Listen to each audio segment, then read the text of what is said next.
Talking to head coach Autumn Rademacher. And coach, this is a really tough team Detroit played tonight. This is a perennial NCAA tournament team, and Detroit really had Bowling Green sweating today. Well, we did. We did in the first half, and unfortunately, I mean, we have seen their record. We've watched them on tape, and we know they've graduated some pretty key players, and we thought this was a team that, we could definitely do well against. So, our mindset was that our expectation was that we were going to win. So, perennial powerhouse or not, we really thought that we had the tools to go ahead and compete, and we did in the first half. And it was just very disappointing that we had such a letdown in the second half, and we just went ice cold. And there's not a whole lot you can do about that, especially when they're really surrounding Sharita inside, and we just were not able to connect from the outside. Coach, talk about defensively. I mean, Detroit really got at Bowling Green, really frustrating them in that first half, and really, for the most part, has done that to teams this year. I mean, there has not been a lot of easy, open looks by visiting opponents. So what was the difference in the first half compared to the second half?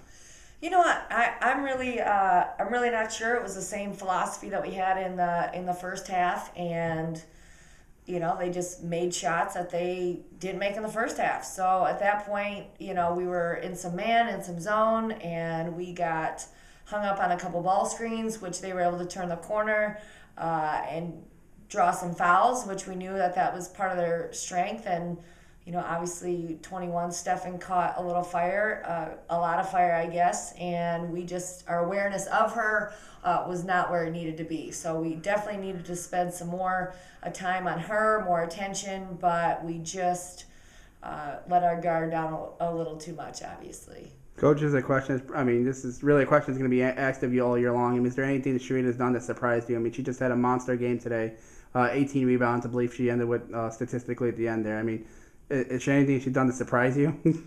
No, I mean, she is an absolute horse. I mean, she's one of the most exciting players I've ever watched in my entire career.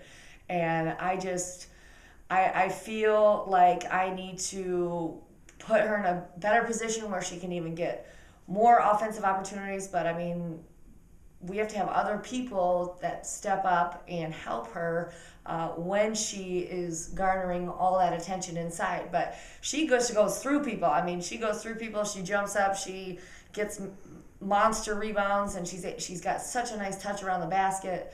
And we just are very pleased with her play. And Coach, last question. This is, you're on a stretch here where the team's going to be playing 5 games in 9 days. How hard is it for the team right now to really prepare them, to show them the mistakes they might have made in the past couple of games? But then again, you have to also prepare for 2 teams coming up. So what do you and your coaching staff do? Well, obviously we need to watch tape and kind of figure out where and when the meltdown occurred. But we definitely need to be sure that we're confident in our perimeter shooting. So that's something that we will do here in the next couple of days to kind of rest our legs, if you will.